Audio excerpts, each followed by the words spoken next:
Yo les gens, aujourd'hui on parle Première Ligue. En cette trêve internationale, on va parler des forces en présence des clubs prétendant au titre en Première Ligue. En 3 journées, tu vas me dire, mais comme si tu pouvais faire un bilan en 3 journées, Bon, d'accord, j'en pète couille. Le bilan, il ne peut être que approximatif. Mais bon, avec 2 mois de travail cet été, plus 3 semaines en championnat, on peut déjà voir quel club a le mieux négocié ce début de championnat et quel club a déjà perdu des points. Du coup, en 3 journées, on peut déjà distinguer, parmi les 6 candidats au titre, 2 groupes. Le groupe des clubs qui se sont échappés, avec 3 victoires en 3 journées, carton plein, et un deuxième groupe, qui va former le peloton, qui a déjà perdu des points, et qui va s'en mordre les doigts en fin de saison. Oui, parce que cette saison, il y a 6 candidats au titre. Avant, le Big Four était concentré avec Arsenal, Manchester City, United, Chelsea.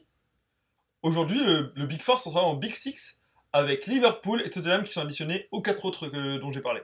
On va commencer par parler de l'échappée en premier. On peut voir que les 3 clubs en tête de la première ligue sont les 3 plus gros dépensiers. Chelsea, Manchester United et City. Alors dans l'ordre, on commence par City. À City, le plus gros changement, c'est Guardiola. Avec tout l'argent qu'il aurait à City, plus son aura, on imaginait que Guardiola pouvait faire un marché de transfert exceptionnel à City. Au final, il a juste renforcé l'équipe en prenant à plusieurs postes des joueurs que lui voulait et qu'il aura choisi. Du coup, bienvenue Nolito, Bravo, Gundogan et Stones. Un recrutement qui sonne un peu espagnol, mais bon, avec Stones et Gundogan, il prend un peu de mixité, on va dire. Bon, on va pas parler de Joe Hart qui a été mis à la porte et de Yaya Touré au placard. C'est pas le sujet de cette vidéo. Du coup, sur le terrain, ça donne quoi? Avec notre maître tacticien catalan, on peut imaginer monts et merveilles. Des folies comme l'ont fait beaucoup de trolls Twitter. Au final, que nenni, juste passage au 4-2-3-1, 4-3-3 avec bye bye Fernandinho. Et bonjour les 2 milieux de terrain, joueurs de ballon. Du coup, meilleure maîtrise du ballon, beaucoup plus de technicité au milieu de terrain. Mais au final, ça tâtonne beaucoup, c'est encore brouillon. Ça gagne grâce aux individualités et un Agüero en feu. Mais bon, ça va prendre forme et pour l'instant, carton plein. Bon, on va parler des Blues de Chelsea. Bon, chez les Blues, 3 arrivées et pas des moindres. N'Golo Kanté, David Luiz et Batshuayi. Additionné à ça, tu prends Kanté qui va pouvoir les faire progresser. Tu te dis, c'est fort. Tactiquement, on passe du 4-3-3 de Guussi Dink avec Fabregas, Matic, Obi Mikel au milieu, à un 4-3-3 avec 2 milieux relayeurs, N'Golo Kanté et Matic. Ce 4-3-3 est quasiment un 4-2-3-1 avec 4 éléments offensifs, avec Oscar, Hazard, Diego Costa et William. Bref, le grand choix de Kanté, c'est de mettre Fabregas sur le banc. Ce choix laisse plus de liberté à Oscar et Hazard, qui permutent sur le côté et au centre du jeu.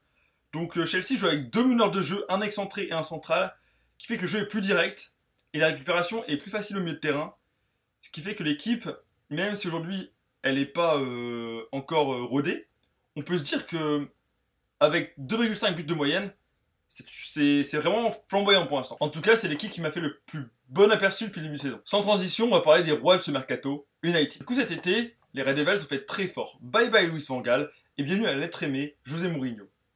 Celui dont Ferguson, le roi incontesté de Old Trafford, comment dire, pour lui, c'est l'entraîneur le plus à même de remettre United à sa place d'antan. Mourinho voulait du neuf partout. Au final, il en a eu sur toutes les lignes, et surtout un vrai neuf, avec Ibra en attaque, Bailey en défense, Mkhitaryan au milieu, et Polo dit la pioche Pogba, le joueur que Mourinho voulait absolument dans son milieu de terrain.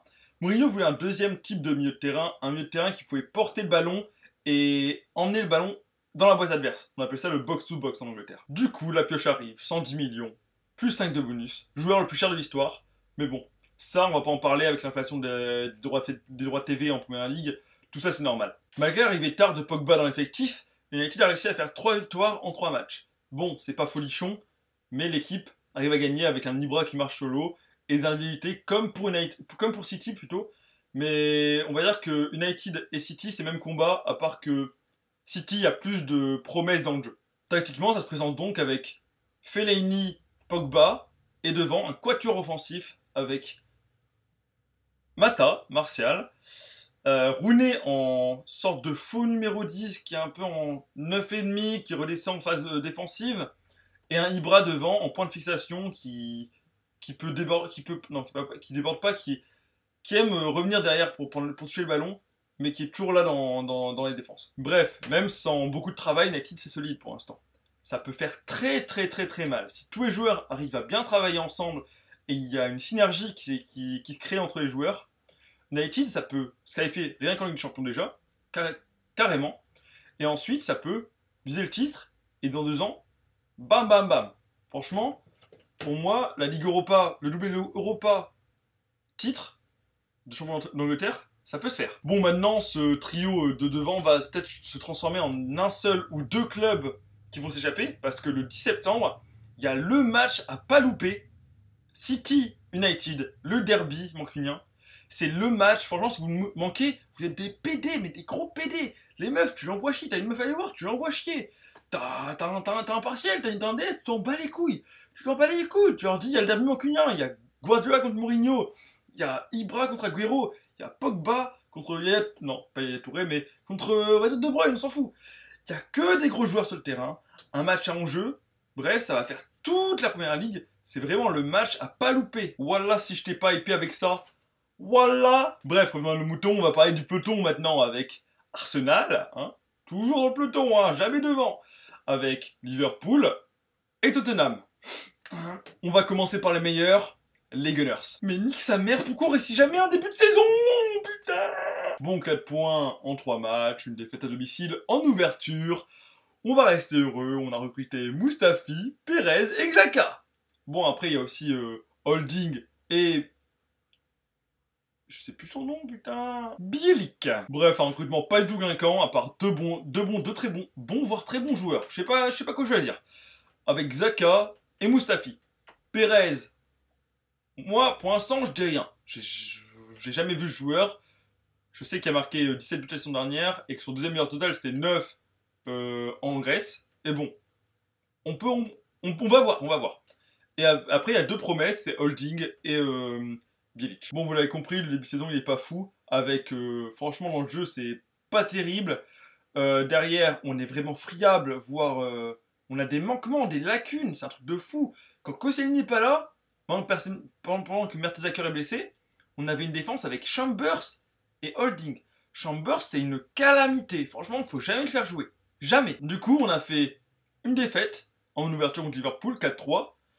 Un match nul contre Leicester, les champions en titre qui perdent. Franchement, Leicester, il faudra qu'on en parle dans ces 4, mais franchement, cette saison, elle va être très dure pour eux. Et une victoire contre Watford 3-1. Bon, ça va crescendo, on a un diesel. Inch'Allah, on retourne vers le top. Et j'espère qu'on va rattraper l'échappée. Sans transition, Liverpool, dédicace à Souil. Ce qui est marquant chez Liverpool, c'est le recrutement de Mané. Bon, encore une fois, un joueur de Southampton, recruté avec un prix qui n'est pas le sien, 40 millions. Mais bon, c'est un peu comme Lyon qui se faisait pigeonner par Lille aujourd'hui. C'est plutôt Liverpool qui se fait pigeonner par Southampton chaque année. Mais bon, ça, on s'en fout. Avec ça, Klopp, il a pris Wijnaldum, Matip et Grujic. Que des noms de merde. En bref, un effectif dense avec beaucoup de joueurs, des postes doublés, quasiment pas de pertes, à part Balotelli, Sakho qui est mis sur le banc et quelques-uns qui sont partis. Franchement, je les ai même pas en tête, du coup ça doit pas être des grands joueurs. En plus, je sais pas comment ils font, ils gardent Coutinho, le phéno. Du coup, début de saison mi-figue mi-raisin avec un jeu vachement offensif et des grosses lacunes défensives, avec un 4-3 Arsenal où ils mettent le 3-1 ou 4-1, je ne sais plus, et ils se font revenir au score. Bref, Liverpool, c'est capable du meilleur comme du pire. Ça peut battre le Barça en amical et perdre contre Mayence. Tu sais pas comment. Ça peut perdre contre Burnley et gagner contre Arsenal en première journée, en ouverture du championnat. Bref, Liverpool, c'est un peu quand ils veulent. Si l'équipe est forte en face, ça se met au niveau. Contre Tottenham, ça fait un partout, ça fait le match. Ça joue bien, ça joue les deux côtés. C'est pas volé. Mais dès que l'équipe en face est pas très forte, j'ai l'impression que le club, les joueurs ont du mal à se motiver. Putain, faut vraiment que je parle de Tottenham, putain. Oh. Bon, je vais pas faire le gamin, je vais être impartial sur Tottenham. Tottenham, c'est 5 points en 3 matchs. Avec ça, en recrutement, où tu ramènes un Nkoudou, meilleur joueur du championnat français, Jensen, Feno, que tous les clubs voulaient, et Sissoko, le monstre absolu cet été en Europe, ça fait peur, hein. Ça fait très peur. Non, sans mentir, il n'y a aucune perte notable, les arrivées. Peut-être que l'effectif s'est renforcé. Ils ont lâché Ben Taleb, Chadli et NJ en prêt. Je pense que Chadli, il est vendu d'ailleurs. Et je t'avoue, je m'intéresse pas énormément à Tottenham. J'ai regardé des matchs. Oui, j'ai regardé un match. C'était pas fou, c'était pas ouf. Mais ça jouait, il y avait de l'intensité. Bref, Tottenham, c'est pas fou. Ça marque un but par match. Ok, ça a 5 points. Ça va plus qu'Arsenal et Liverpool. Mais je m'inquiète autant que pour Arsenal. Parce que pour moi, dans le fond de jeu, il n'y a pas grand chose. Du coup, pour moi, les favoris pour le titre cette saison, c'est Chelsea, United et City. Les 3 derrière, pour moi, franchement, les 5 prochaines journées vont être ultra importantes en termes de niveau de jeu. Et voir si, par exemple, Arsenal et Tottenham tiennent le rythme avec la Ligue des Champions. Parce que Chelsea ne l'a pas, City va le tenir avec leur effectif, parce qu'il est plus dense que Arsenal et Tottenham. Et United n'ont que la Ligue Europa. Je sais pas s'ils vont vraiment la jouer à fond, mais pour moi, ils devraient le faire parce que leur effectif est assez large pour le faire. Mais bon, pour moi, Chelsea, qui a pas de coupe internationale à jouer, et en plus, franchement, montre le plus beau visage pour l'instant, avec un Hazard en feu et un Diego Costa retrouvé. Pour moi, ça peut... Franchement, Chelsea, je les mettrais premier dans ma tier list. Après, je mettrais United City. Je mettrais Arsenal au même niveau que Liverpool. Tottenham, s'ils trouvent... Franchement, Tottenham, je les mets devant. En fait, je sais pas comment mettre Tottenham, parce que Tottenham, s'ils trouvent pas quelque chose devant, une synergie devant, je sais pas où est-ce qu'ils vont aller. Mais bref, cette saison, vraiment, suivez la première ligue. Et les gens pètent couilles qui vont te dire mais mec, la Liga c'est mieux, il y a le Real qui gagne tout le temps avec des champions, il y a Séville qui franchement gagne la Ligue Europa, il y a le Barça, ah là là là là. Franchement, on ferme sa bouche, le niveau de jeu il est pas assez dense en Liga. C'est beaucoup de matchs one-sided, c'est-à-dire que une équipe va prendre le large, comme il y a beaucoup des 6-2, des 5-0, des 4-0. En Angleterre, c'est pas du tout ça. En Angleterre, c'est vraiment homogène le niveau. Sur ce, si t'as aimé cette vidéo, bah lâche un pouce bleu. J'aime pas trop ça, mais lâche un pouce vert comme d'hab. Ou un pouce bleu comme d'hab. Et sinon, bah abonne-toi ou laisse ton ressenti en bas de la vidéo. J'espère qu'il y a du progrès dans mes montages, que moi je me sens plus à l'aise quand je parle. Et comment dire, bah see you soon. Hein. Bah ouais.